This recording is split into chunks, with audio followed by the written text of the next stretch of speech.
So he just missed out on the podium, but a great recovery drive, nevertheless, from Lando Norris. Let's hear from him now.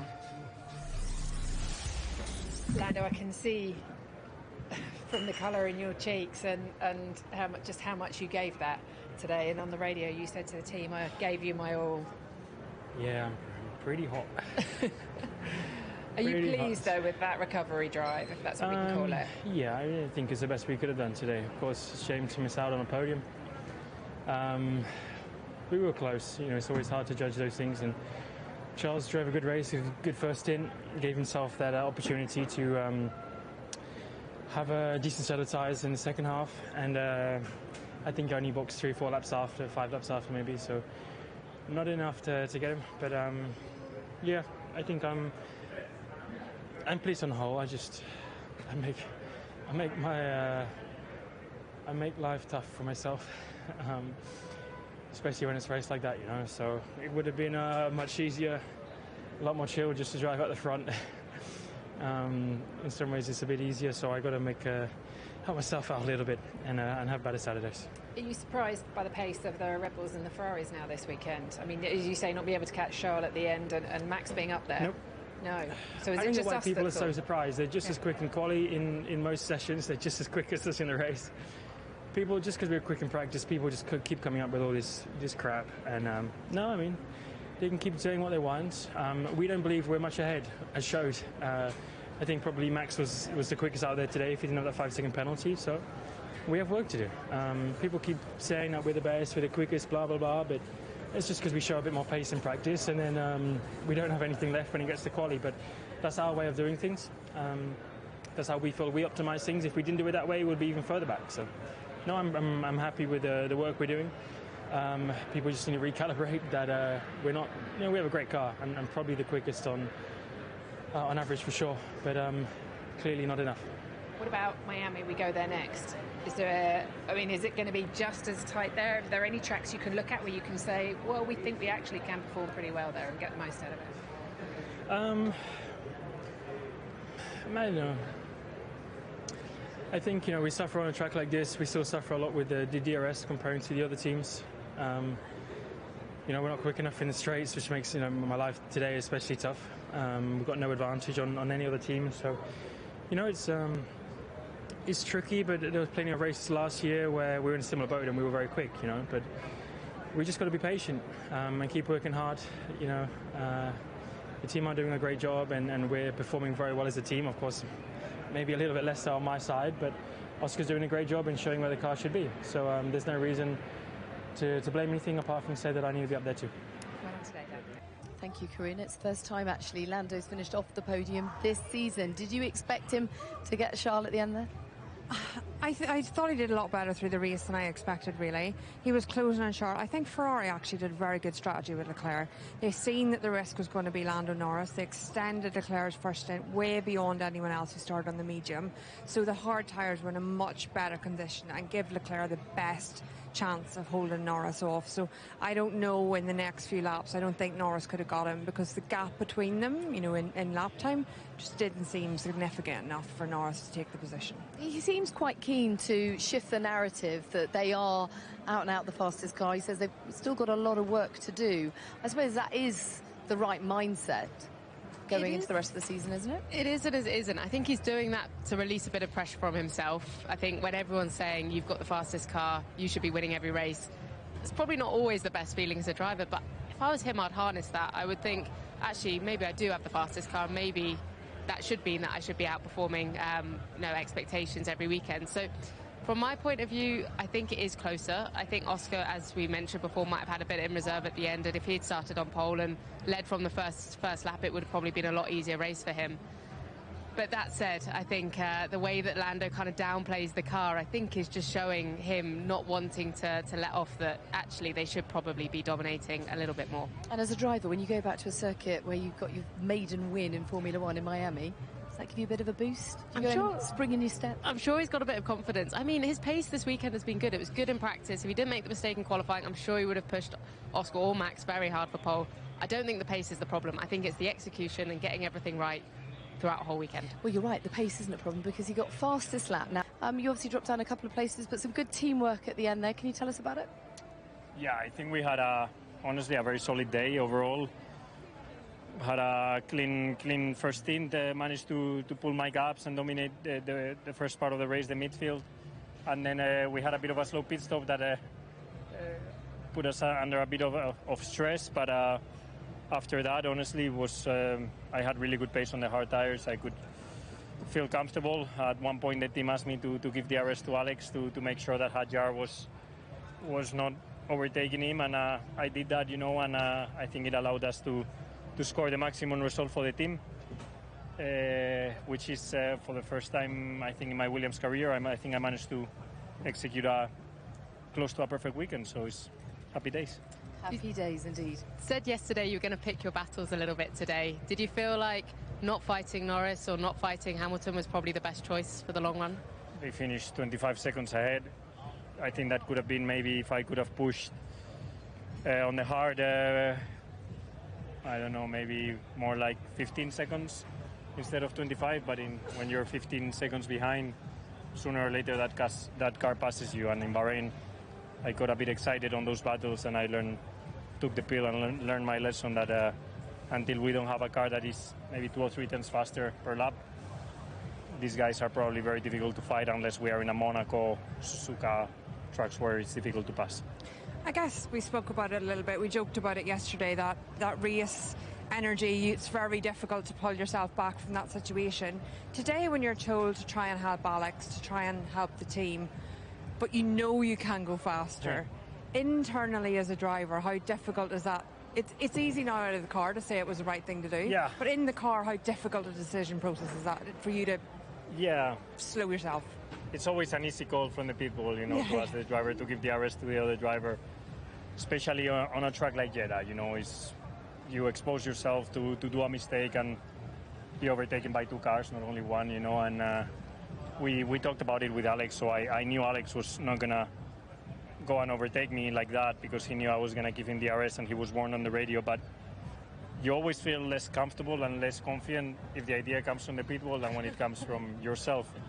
Like it did in Singapore, to me, it was my idea and it was my call because I felt comfortable enough to do it. Here I was a bit caught up in the situation, but I did well. I think I managed to give Alex what the team asked me.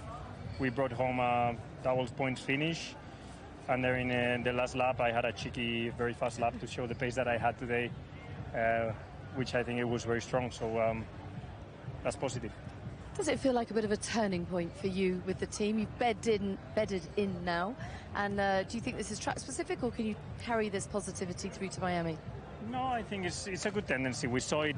Suzuka, I was half a tenth off from Q3. Bahrain made it to Q3 and maximized the car in quali, not in the race. And here I managed to maximize the car in quali and in the race. So we're trending and we're going in the right direction.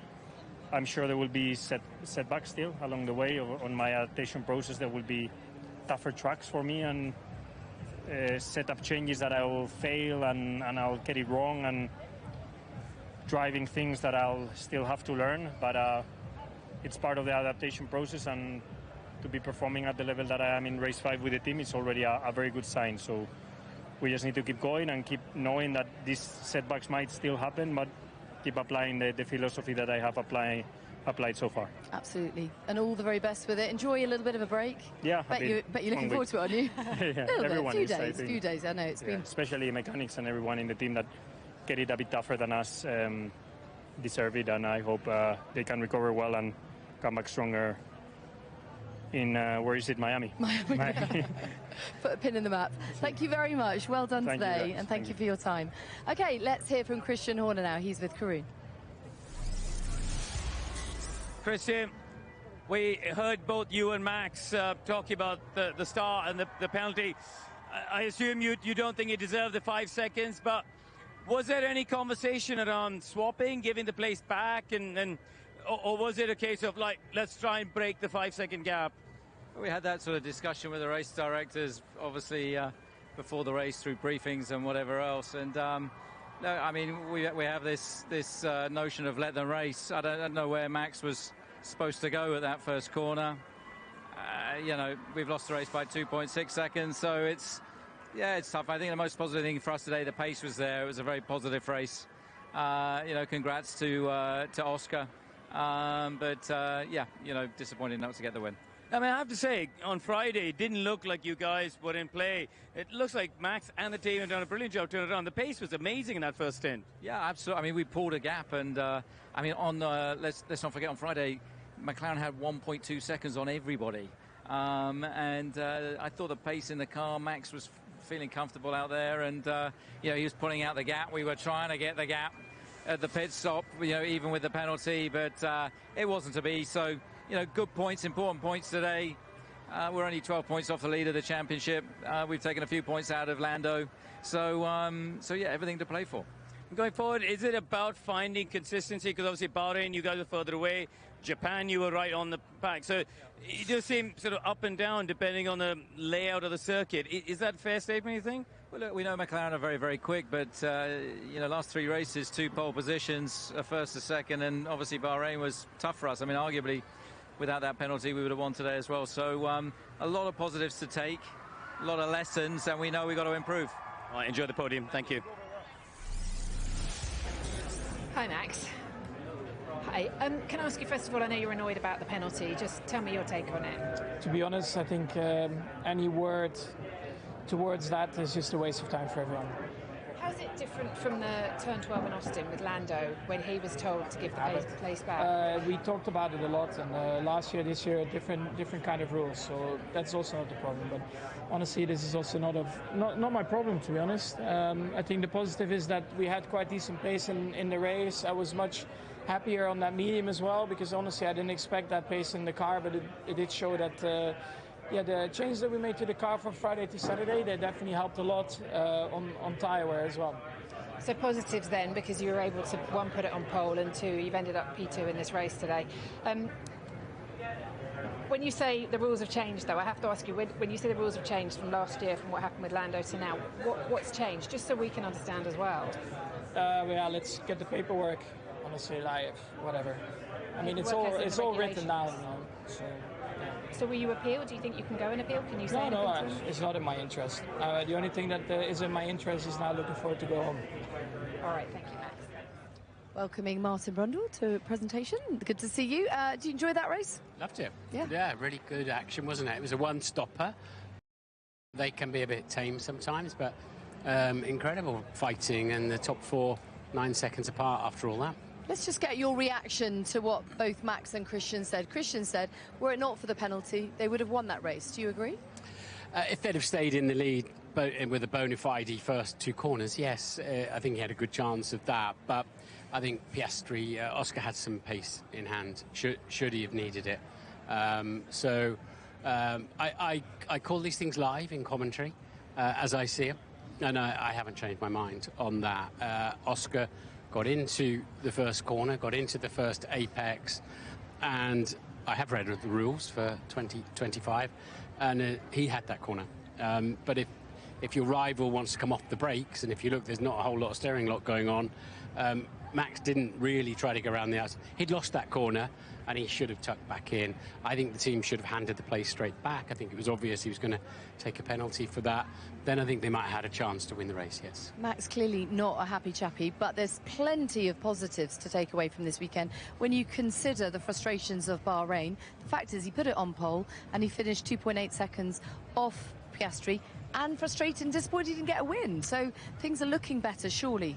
I think positive when you helicopter out of it and think of it like that, but obviously in the moment I think he felt like he had an opportunity to win the race today.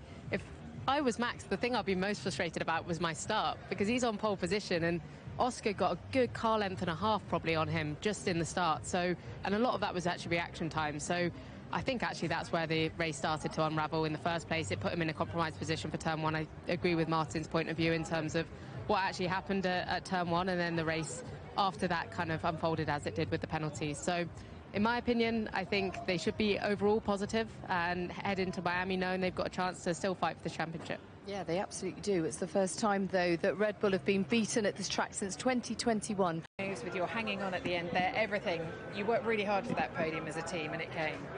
Yeah, I'm really happy. I don't think there was anything to squeeze more out of the car that we have at the moment, and I was very pleased with the pace that we've shown once we were in free air on the first stint. I think this was very promising. Now we just need to put everything together in qualifying. It's always been one of my strengths, but for now I cannot do more than P4. Really, there's just not enough grip, and we are paying a lot the price then once in the race, because if we are starting first. Today I think it's a very different story, and I think we actually have a very good race car in order to be fighting for wins, but at the moment we're just losing our weekends on the Saturday. You said on the radio at one point, let's stop trying to fix what's not fixable. What was that?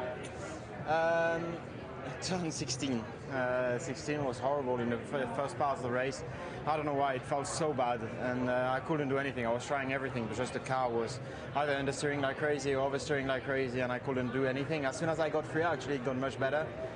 But I had very often messages on the radio on that turn 15, 16, and I was trying my best, but the grip was just not there. So I was just like, leave it there, I'll try my best, but I don't think that it's going to work.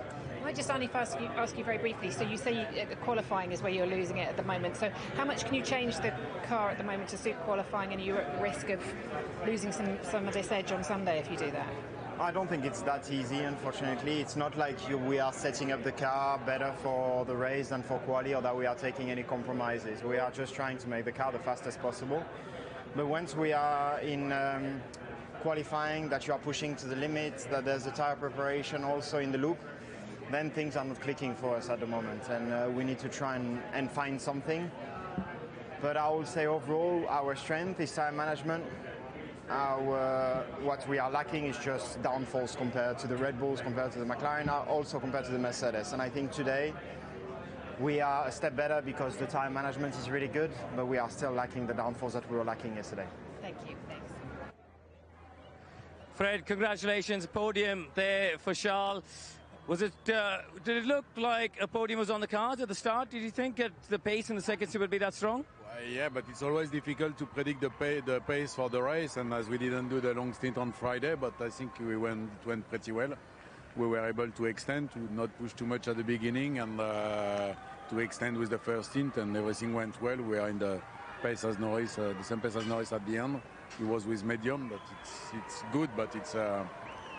as I always see also the negative side of this, I think that we have to improve the quali, because that's starting from a better position could be much better. Can I ask you about Lewis? Because we saw in qualifying he was a long way off, as he was in Bahrain. But in Bahrain, at least, his race pace seemed stronger. Here, he was, in the end, a long way off Charles. I think it was 30-odd seconds at the end. It's anything to report from Lewis's side? No, I didn't discuss with Lewis that, but it was a bit up and down. It's not that he was always out of the pace, but let me discuss with him first. Where do you think it is? Because obviously you saw qualifying. Is there one area that Lewis is struggling with at the moment that you can help with? No, perhaps with the confidence with the car, perhaps with a little bit with himself also, that everything is new. And for sure, this kind of weekend, when you don't do long stint on Friday and we struggle a little bit with the balance, are not ideals, but let's see next week. Last time that we did the sprint, it went pretty well. Okay, well, we get a weekend off after a tough triple header. Thank you. Hi, Lewis. I know yesterday you were saying to us you needed some magic, or I think there's a quote saying you said you needed a brain transplant to get on top of this car, but it really seemed to come alive for you in that second stint towards the end there. Was there a point where you did feel comfortable in the race today? No. There wasn't 1 second, no. So how hard is it then? What are you dealing with in the car, and how much work is there to do? Clearly the car is capable of being P3, so Charles did a great job today, so I can't blame him on the car. You don't have any idea why it's just not happening for you? No. All right, thank you. Sorry. Thanks. Oh, that makes for tough listening for Ferrari Lewis fans all over the world. He didn't feel comfortable at all in that car. How do you explain that? Well, Fred summed it up. He said it's a bit up and down, because there was a time we talked about it in commentary where he was in the mid 1 minute 32s, which was bang on the pace. But he ended up 31 seconds behind Charles Leclerc. His teammate obviously had a little bit more traffic because he was further down the grid, so you can take some off for that. But it was up and down. I struggle to buy into he doesn't understand the car. It's a new car. Here we are knocking on the door of May, and they've had all the pre-season stuff and all that. So I just think Lewis hasn't gelled with this car, and I don't think he's going the right way on the setup. We know Lewis has a very... I know from things I've heard from Mercedes about how Lewis likes the car in a certain way. Obviously can't get the car there where he needs it. So it's difficult days, but what's a bit odd is all of a sudden he was right there. Absolutely, but in fairness, just going back to your point about not, taking a while to bed in with the team or not, Carlos was just here telling us how proud he was to make things work after coming into round 5. It can take half a season, can't it? Yeah. OK, but it took Ollie Bearman a day last year here. But then he wasn't relearning a car, he was just getting in and learning a car. But, Antonelli's got used to working with Bono quite quickly and working with that car, but he did a lot of testing last year. I'm struggled to buy into that, honestly. But we know Lewis is better, Lewis is faster than that. So something's not working, something's not gelling there. Well, something did work for his teammate today. How impressed were you with how long he went on the first stint? Incredibly impressed, and it seemed to just come alive for him in the race, and I think they touched on it a lot. I think they're underperforming in qualifying, and that's kind of the opposite of what we've seen of Ferrari a lot of the time. Is normally they qualify really well, but they don't have the race pace to match, and now it seems to be the opposite. That said, I think, he had a great race, especially at the end of the stint when we thought Lando was going to come on strong on the medium. He had a bit to respond with, and I think that's a mark of a good intent for the rest of the year, especially if they've got some upgrades coming maybe later in the year as well. And yeah, we are hearing that there's an upgrade package for Imola, which will be music to the ears of all of them, providing, of course, that Lewis can make it work by then. Yeah, the problem you've got these days, the regulations are so mature that finding a 10th or 2 is hard, but everybody's finding a 10th or 2. So if you want to close the gap, it's really hard at the moment with cost cap, with relentless racing and travel, with the 2026 massive changes, racing towards them as well. So they'll all have one bite of the cherry, but Mercedes and Ferrari need not only to get an upgrade, they've got to jump a 10th or 2 as well, and that'll be really hard to do. How impressed were you, though, that Charles was able to hold off Lando for that podium, the first of 2025 in a Grand Prix? I loved it from both of them. I thought they both had in fact, full respect to anybody out there today, because this is a brutally fast street circuit, and anybody who got to the end of that without tearing a wheel off it, I tip my hat there too, because it was, and you could see how hot they were at the end of it. But when we saw Leclerc and Norris on those final few laps just hustling the car they were going for, I loved it. Yeah, they really were. Charles had a lot to contend with. You said yourself, they all look exhausted. They looked exhausted, and we heard Charles mention heavy steering a couple of times, and that's only worse when you're at a high-speed track. So I think it would have been incredibly physical for them. We saw how they looked after the race. Combine that with the mental capacity that's required of this track, it's hugely impressive. As Martin said, not to make a single mistake. I think, it really shows props to them to that level, especially a track like this. Absolutely. OK, let's hear from the Mercedes drivers now. They finished 5th and 6th, Russell and Antonelli, respectively. George, we heard on the radio saying it was tough out there today. Yeah. Both the teams said that and you said that. Can you just tell us why it was so tough today? Yeah, it was just all about the tyres. They were massively overheating, and I was pushing hard to stay with Max at the beginning of the second stint, but I knew I wasn't going to be able to hold on, and we fell off that cliff towards the end. I was dropping a second a lap in the last 15 laps, but to be fair, we just didn't have the pace, and I think even had I managed more, I'd have still come home in P5. So we're all we know that is a bit of a weakness of our car at the moment. Coming home P5 on a bad day is we'll kind of take it, but we need to try and improve it quickly. It sounded from the radio messages like you were worried about overheating from early on. Yeah. Were you surprised then? Was the temperatures hotter today than expected?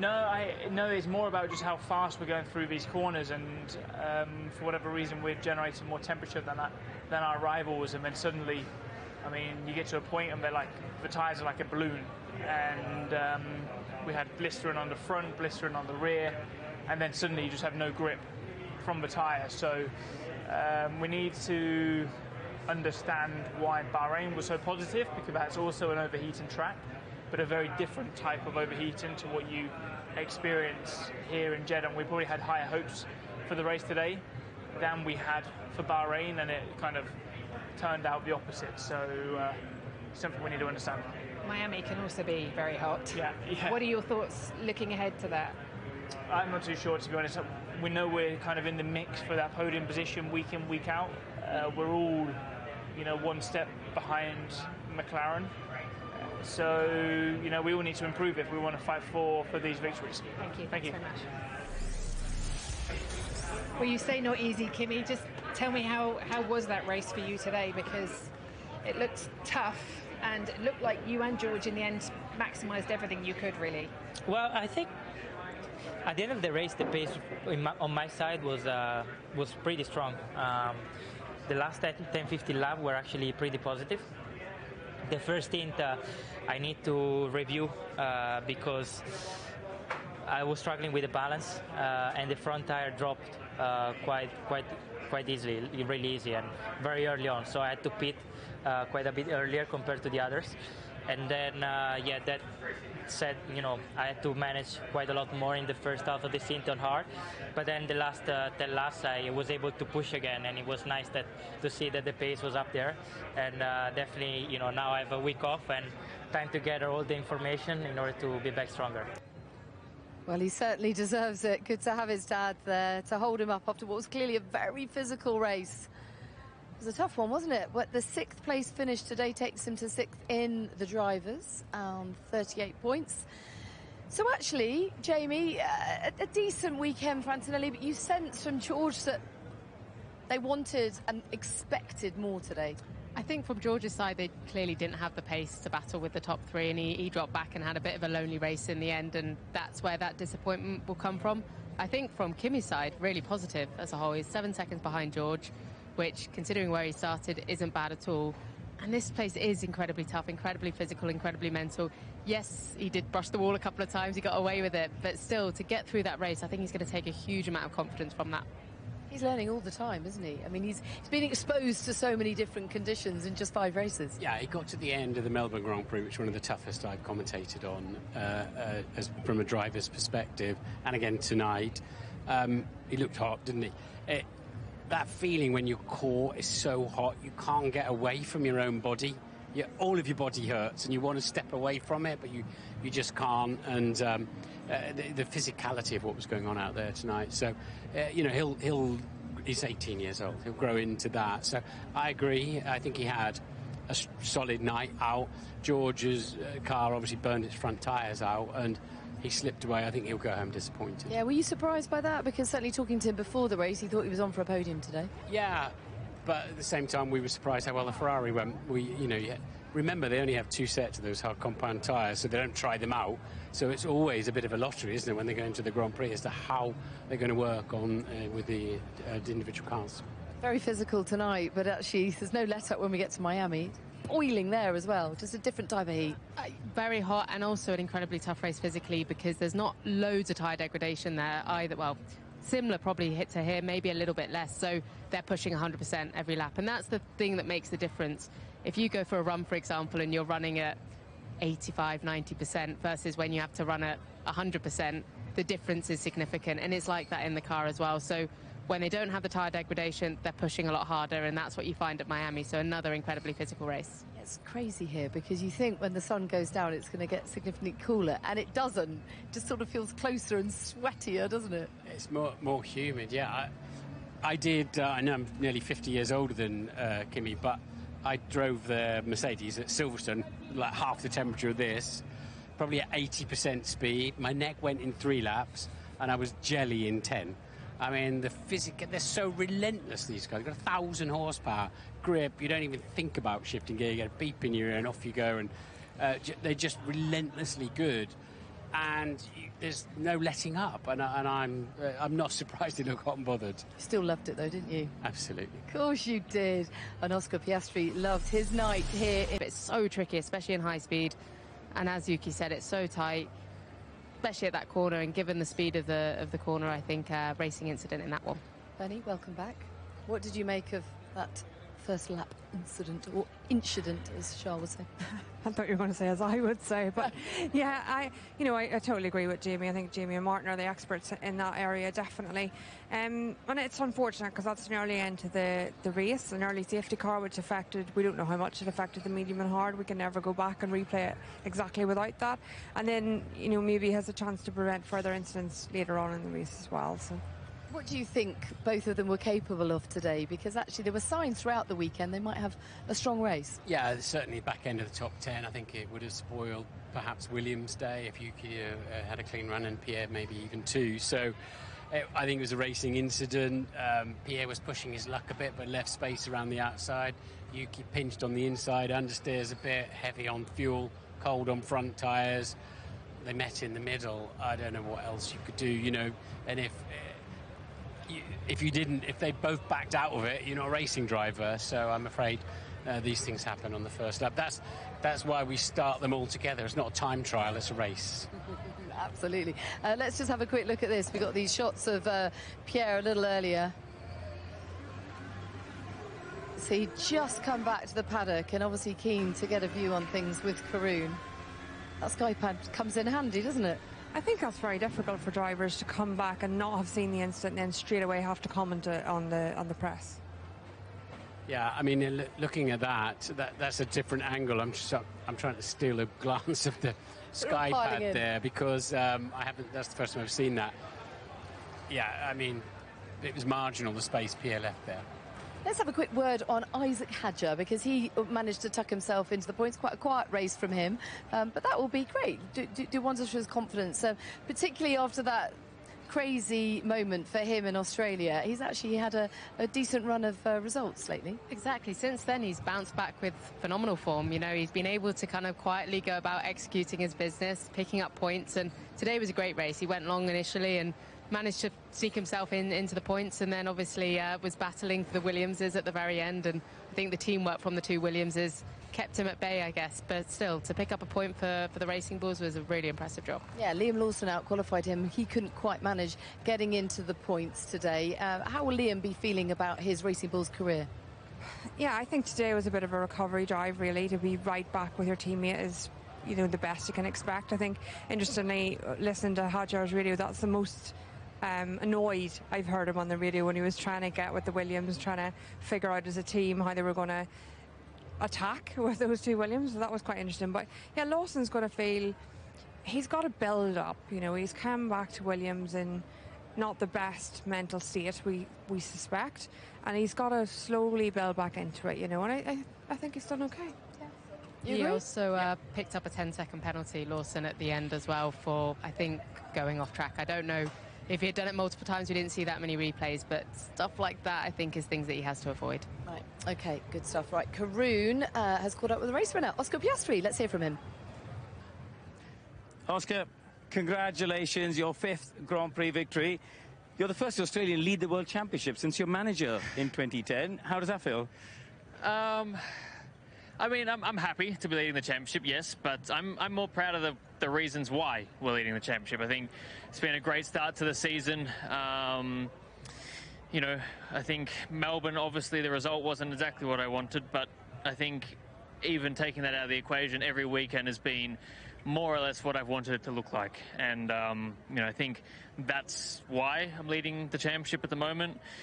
I'm not that bothered because I want to be leading it in 19 races time, not now, but I'm proud of the work that we've been doing and proud of the results we've been achieving to put ourselves in that position. So, well, so you should be. I mean, let's talk about today, because the first stint was obviously dictated by the start.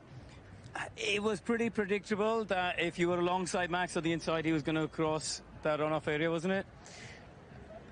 Yeah, I suppose so, yes. I knew it was going to be a hard battle, and, I knew that I knew I had to be firm because I knew if it was roles reversed, it probably would have looked identical in the opposite direction. Talk to me about the launch. The launch was mega. Where it set it up, wasn't it? The launch was mega.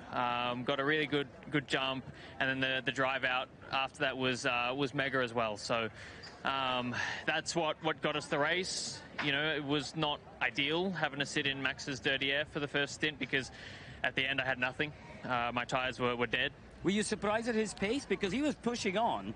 Yes. And were you surprised at how much pace he had at that point? Yes, I was surprised. I felt at the start of the stint I could go with him, but then, you know, kind of after lap 10, lap 12, he kind of just eked it out a bit, and I didn't have an answer.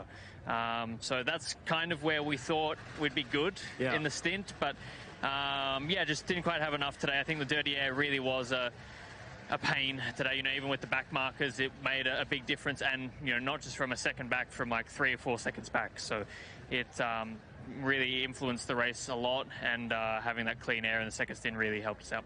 Your boss told me this morning that he thinks when the car's hot, or when the temperature's hot rather, it makes everyone on the team smile. You guys think you're going to be competitive when it's hot. Here's your teammate. I hope so. I've got now Zach's broke my ribs. He's given me a bruise on my behind. That's how he's going to get you.